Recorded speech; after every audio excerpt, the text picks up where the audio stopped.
Eat, Drink, DFW from the Dallas Morning News is made possible by Central Market.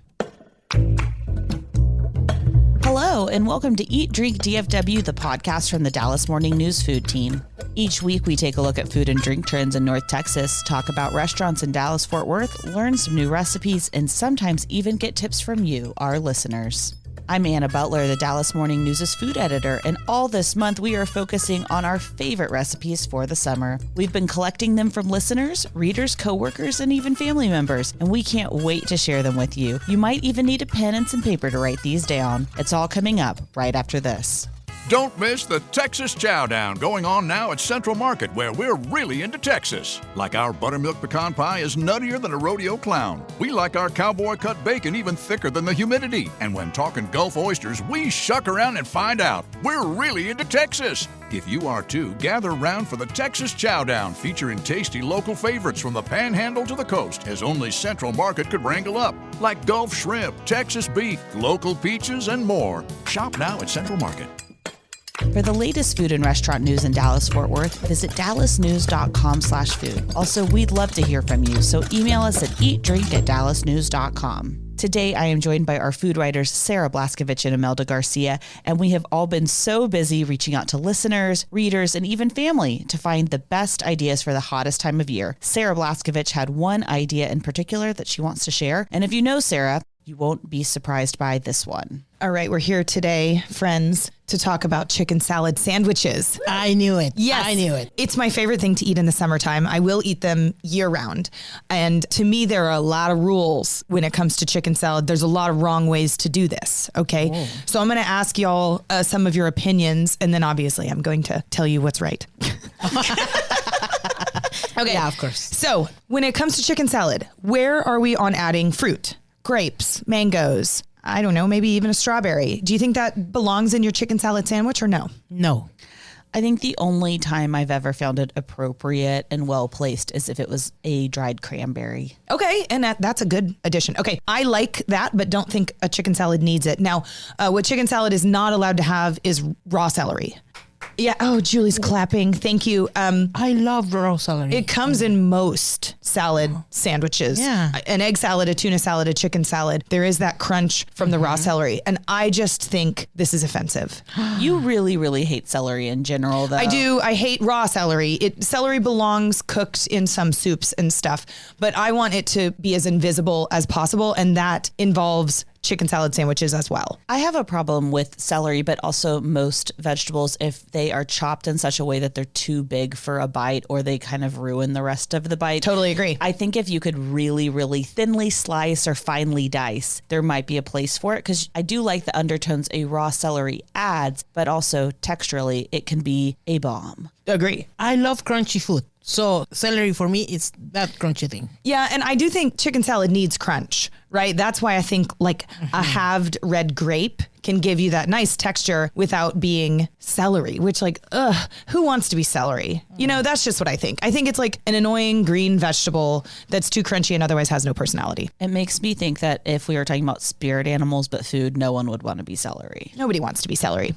Let me tell you two great chicken salad recipes, and I'm curious if you guys would like to eat these. My favorite is a traditional chicken salad with halved red grapes. It's, of course, mayo based, but we can add a little mustard in there for some kick. I think optional pecans, walnuts, whatever you've got in your pantry adds quite a bit of personality here and crunch. What do you guys think about that? I love it. If it's crunchy, I will love it. I deeply prefer egg salad and tuna salad over chicken salad, and I don't know why in my life. I think it's because I've had some pretty bad ones where maybe the chicken's too diced so it separates. I don't know. If you can get me a really good shreddy chicken salad and do some candied pecans and craisins in it, your girl's there. I'm into it. Yeah, I'm eating that too. That sounds good, Anna. Yeah. Well, and when it comes to the chicken, of course, you can smoke the chicken at home, and we've been smoking a lot on our new grill in the backyard, and that's a great way to do it. But I also just love to get a rotisserie chicken from the grocery store and pull it. It's faster. It's already been cooked. There's probably some great seasoning on the skin of the chicken, and then you're kind of done. There's no actual cooking involved. Okay, so you guys approved my chicken salad with red grapes. The second chicken salad I adore is a curried chicken salad with mangoes and cashews.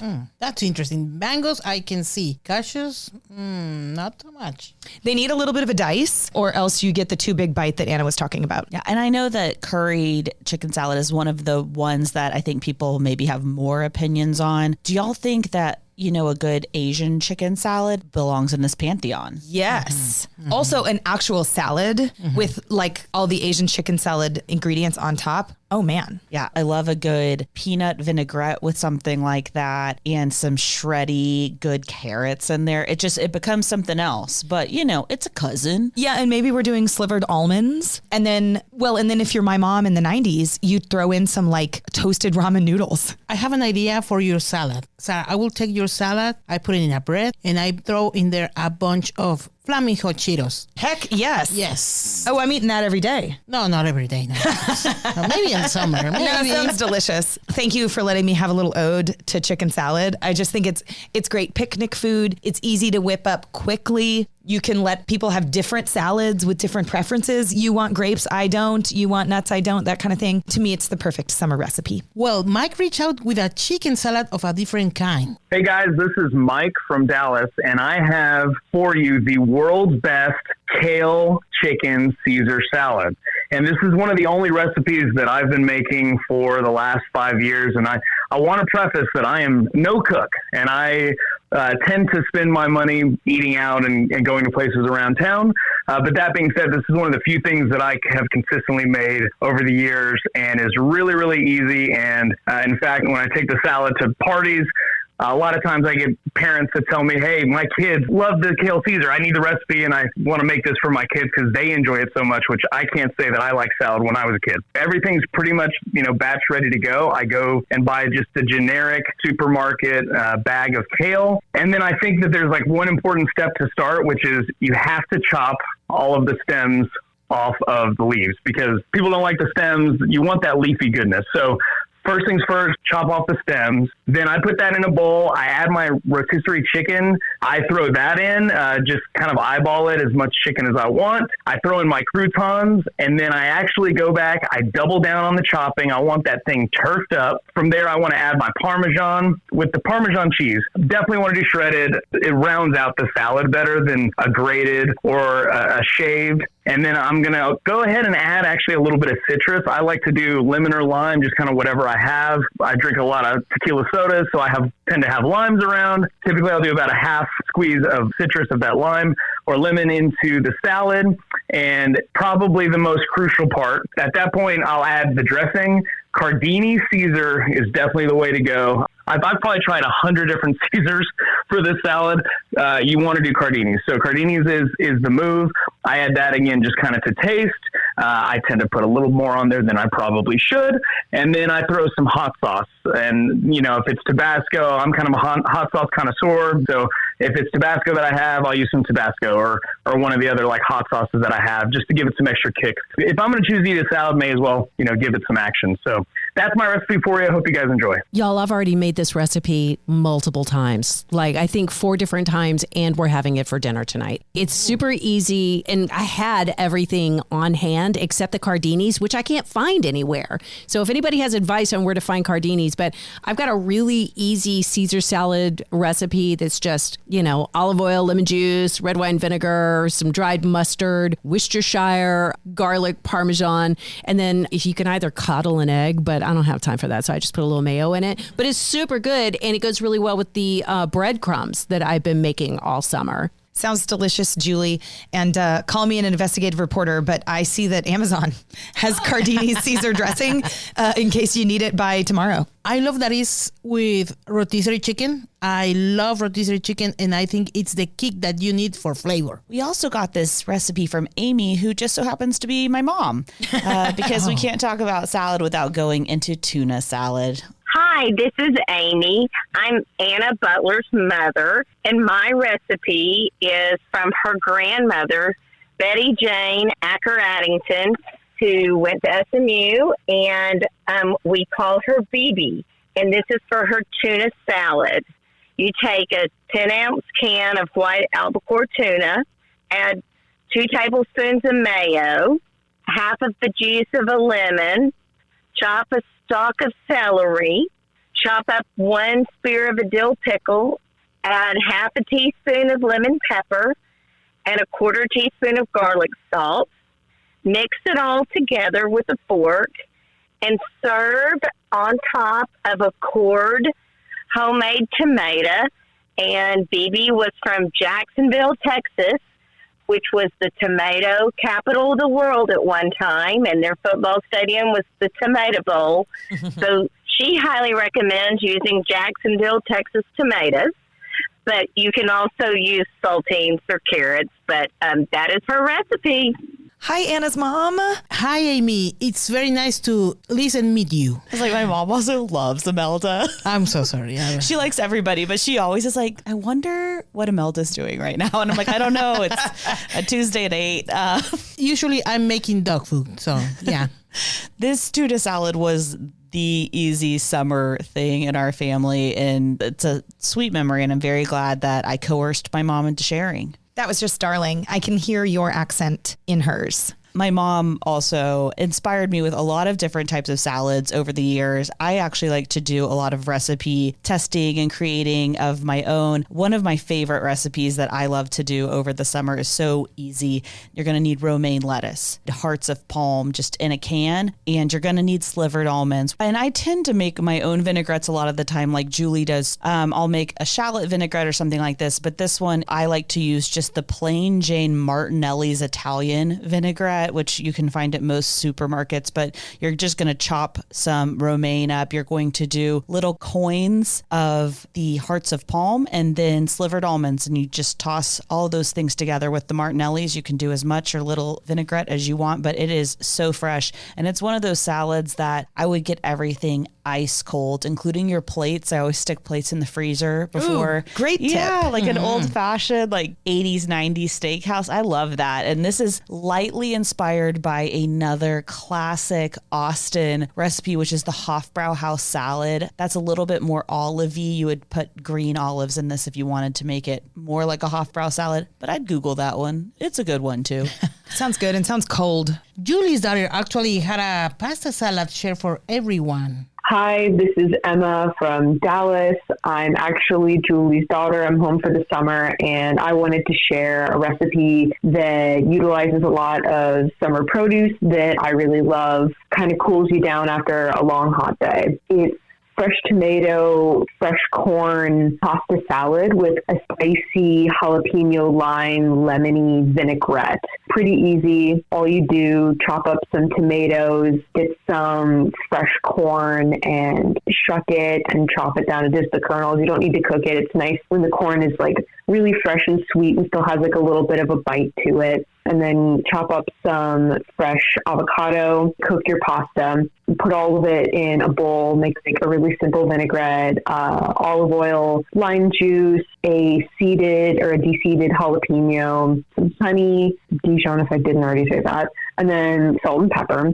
Mix it up just so it's got like a little heat, acid, a little bit of sweet going on all at the same time. Pour it over your pasta salad. You could add any kind of cheese that you want, but like a nice salty but mild cheese is really good on this one. And you can make it in advance and keep it in the fridge. It's pretty good for a while, especially once the dressing kind of soaks into everything. Yeah, it's pretty good. You can add any protein you want on the side, or even mix it in if you want to add like beans or chicken or anything like that. It would be really good. Very versatile. I just love to hear from Julie's daughter. Hi, Emma. I love that it has all the flavors, sweet, sour, and everything. I love it. I also think this is one of those dishes, like she said, that is better the longer it sits. And I love that when you make something and it's good, but then the next day, gosh, it's hot outside, you don't want to cook again. And you're like, I have Emma's salad in the fridge and it's better on day 2. Emma's recipe reminds me of a shrimp dish that I like to make. Super, super simple. You're going to need a shallot. You'll cut it in half because you really only need half a shallot. You're going to soften that in a little bit of butter on the stove. You're going to add frozen corn. You probably just need, a cup and a half or 2 cups. And when it's warm, then you're going to put in maybe about half a cup of chicken broth. Bring it to a simmer. You're going to pour that, if you're lucky enough like me to have a Vitamix, but you can just use, another type of blender. But man, it's great when it's pureed. Pour that in the bottom of a dish. You're going to add seared or grilled hot shrimp on top of it and some diced avocado that I like to zhuzh up a little bit with lime juice, salt and and pepper. And that's it. Just a corn puree with shrimp on top. That's all we're talking about here. Delicious and doesn't even need a recipe. I love that. We also got this excellent reminder from Brent. Hey, Sarah. This is Brent Daly in Dallas. When the temps hit triple digits, I skip the stove and go for an ice-cold Sancerre. It's basically air conditioning in a glass. I pair it with a 5-minute grilled fish taco, little pico, squeeze of lime, bottle, tacos, patio. Summer is solved. Brent, thanks. I really thought he was going to end with only wine. I thought he was just going to open a bottle of wine and pour it into a glass, which also works when it's really hot outside. But I love that he added the fish tacos. I'm here for that. That's a recipe for a good time. Yeah, fish tacos are fresh tacos. So I love that recipe. I am a big fan of white wine like a Sancerre for summer, but lately, now that we've kind of moved past the big rosé phase of a few years ago, this girl loves an orange wine, and I like to put that over crushed ice if possible and cut it with some Topo Chico. I'm not afraid of the alcohol. It's more, I just think it's like a really great buzz all afternoon long. So it sneaks up on you. It surprises you, but it's so refreshing to have orange wine with especially a hard bubble like a Topo. I mean, you can totally use Waterloo or one of the fun flavors even to combine it and mix and match, but I love Topo Chico and orange wine. It's like those pills that are slow release, right? It's going to be all day long. The effect is going to be slow release wine. Or you could just open another bottle if you run out of the first one. And that's all the time we have for today. If you have an easy summer recipe to share, email us at eatdrink@dallasnews.com. And we don't want you to miss an episode. Make sure you're following Eat Drink DFW wherever you find podcasts. Special thanks to our producer, Julie Fisk. For the news, I'm Anna Butler. Thanks for listening, and we'll see you next week.